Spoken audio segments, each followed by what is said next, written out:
Welcome to today's Research Business Daily Report, where we're going to take a look at accountability for media research and how and why it is not what it seems to be around the rest of the world. Then, the Harvard Business Review has published the 5 things IBM needs to do to win at artificial intelligence, and we've got a summary for you. RBDR is sponsored today and this week by Q-Oasis, a self-service marketing research solution for professionals, the new and only platform that delivers industrial strength, easy to use, unrestricted survey building blocks for free. And it's powered by 22-year industry expert Socratic Technologies. More about this later. When I consider Tony Jarvis's accomplishments working across the media research landscape for the past 35 years, I know there are a few others whose opinions I can and should respect and trust more than his. Look up his LinkedIn page for yourself and you'll see why. So I took fairly seriously his Byline Media Post article entitled U.S. Media Research Scene Has More Questions Than Answers.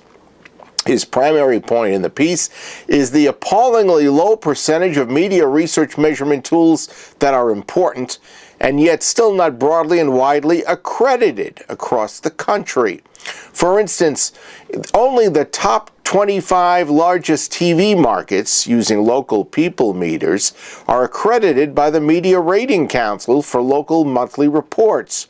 And diary-only measured TV markets lost their MRC accreditation in 2010 for failing to send sufficient numbers of diaries to households. And then there is the third Nielsen product, Nielsen's Code Reader, which is supposed to passively and continually collect TV tuning data.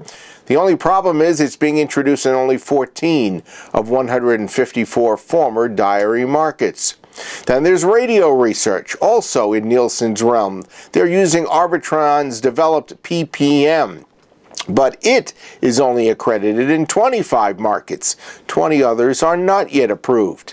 Scarborough Multimedia Ratings for newspaper audiences, online and offline, is also not accredited. Internet digital measurement continues to wrestle with viewability, bot fraud, and ad blocking, but there is a glimmer of hope here because there is cooperation between IAB and MRC to move to meaningful measurement.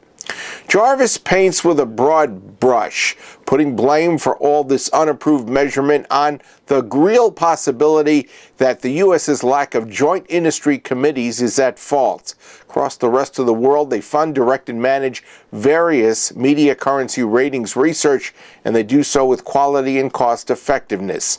But they don't exist here in the United States.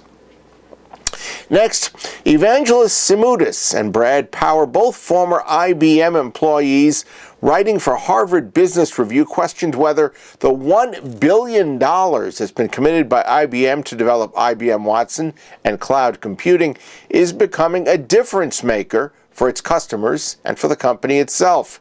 So far, the pair maintain that IBM's financial bets, quote, have yet to grow fast enough to supplant the profit declines in the company's eroding legacy products. They also believe that IBM faces 2 special challenges with these 2 new areas. One, its goal of driving on a large scale the use of automated expertise to efficiently solve huge and complex problems for humans that they can't conquer on their own is perceived as radical and risky by their clients. Second, IBM's cloud-based services are likely to cannibalize 3 existing IBM businesses. So, according to Simoudis and Power, IBM needs to make several changes that would come naturally for a startup, but they are usually very hard for an established company like, say, IBM. Start with thinking and acting like a venture capital organization. In other words, quickly evaluating the effectiveness and return on investment of each of the hundreds of so far signed up IBM Watson partners. Now, these have to be quickly modified or eliminated if they are not working, according to Simoudis and Power. The authors also emphasize IBM's need to buy large market-dominating businesses as well as smart startups. And they say IBM must also restrain itself from artificially fueling any kind of hype about artificial intelligence that would help drive Wall Street expectations. Another important step towards AI leadership, according to the two, is protecting the unusual for IBM innovation culture that has made its way into the IBM Watson organization. The fourth step is IBM needing to import executives from the outside in order to take Watson and affiliated companies to their proper next stage. And finally, Samutis and Powell recommend that IBM narrow their new businesses to one or two big concentrations versus the multiple large bets that big companies like IBM prefer to make with startups. That's your Research Business Daily Report. We've been sponsored by Q-Oasis, a self-serving marketing research solution for professionals. It is the only platform that delivers industrial strength, easy-to-use, unrestricted survey building blocks for free. And it is powered by Socratic Technologies and its 22 years of real industry expertise.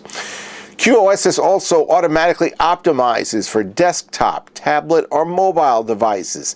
It supports complex logical control, delivers seamless integration, and immediate access to dashboard quality results. You can even add gamified functionality, and you can implement drag and drop card sorts into it.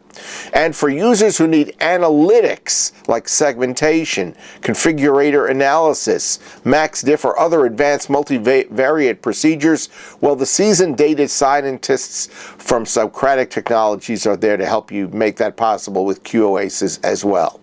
Check out QOasis.com at the URL that you see on the screen to my right. We hope you have a great research day and that you'll join us back here tomorrow.